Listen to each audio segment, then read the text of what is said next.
flight from London to Marrakesh, and from there about 40 miles south to my ultimate destination, 6,000 feet up in the Atlas Mountains.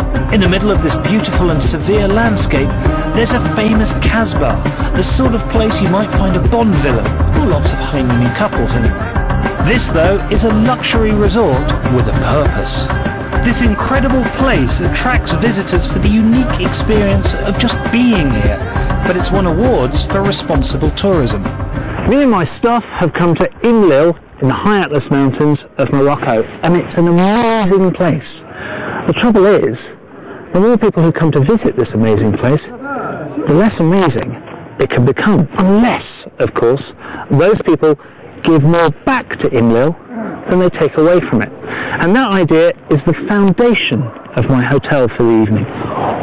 Way up there, even further in the mountains, the Kasbah Du Toubkal. Where's my helicopter? The mule.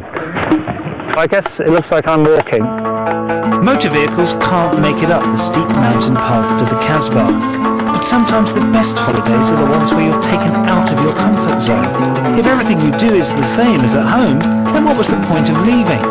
I feel a change in myself as I tramp up the mule path, and I'm pretty sure it's not a heart attack. When you stay at the Kasbah, a 5% surcharge is added to your bill, which so far has helped to build a local school, a waste disposal system, and provided the region's first ambulance. And there's extra payment involved in following a donkey's ass all the way up the mountain. Mind you, if I got in front of the donkey, I'm sure the donkey would say much the same thing. The retreat is staffed by the local Berbers, and a stay at the Kasbah gives you an opportunity to meet them and learn about the hows and whys of living in this hard but extraordinary place. I tell you what, I did suffer on that road. I'm not especially fit. It costs between £100 and £300 a night to stay here. The bedrooms, though, feel more like rooms in a nice house than bits of a hotel. It's fancy, but it's comfy fancy. Don't spend all of your time sitting around here, though. It's a place to hike through. The Berbers have lived in this bleak land for centuries, and a great way to experience their culture is by a trip into the mountains. It costs about £18 to go on a half-day trek to a local Berber village with a guide like Mohammed. Once you become aware of electricity and roads and plumbing, why would you stay in a remote village deep in the Atlas Mountains? Sometimes people don't know what's like in the big cities. Right. Also, most of the families live about breeding animals, so they cannot graze the animals down on the city. Overnight stays in this village cost around £75 a night, but a nice cup of tea is free.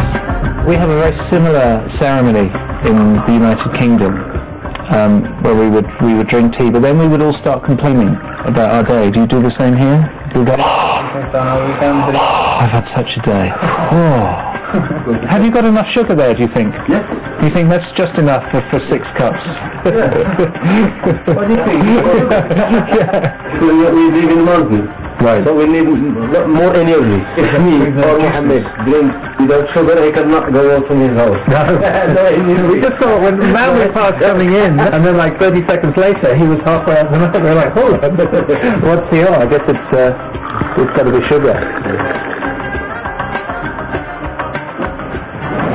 That's good. Oh, I've had such a day. The day doesn't end with tea.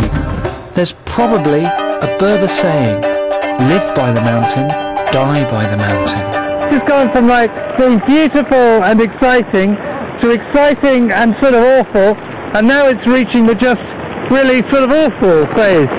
Tell you what is good is that this does feel like an adventure. It doesn't feel like we're going to die yet, but it does feel like an adventure.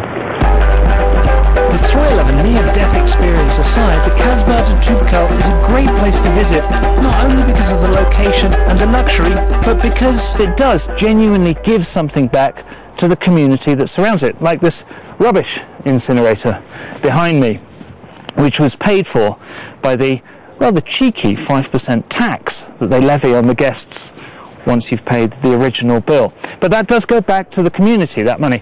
Still, with rooms starting at about 100 quid a night and going up to about 300 quid a night, I can't help but feel that there's even more that they could do for the Berber community that surrounds them here.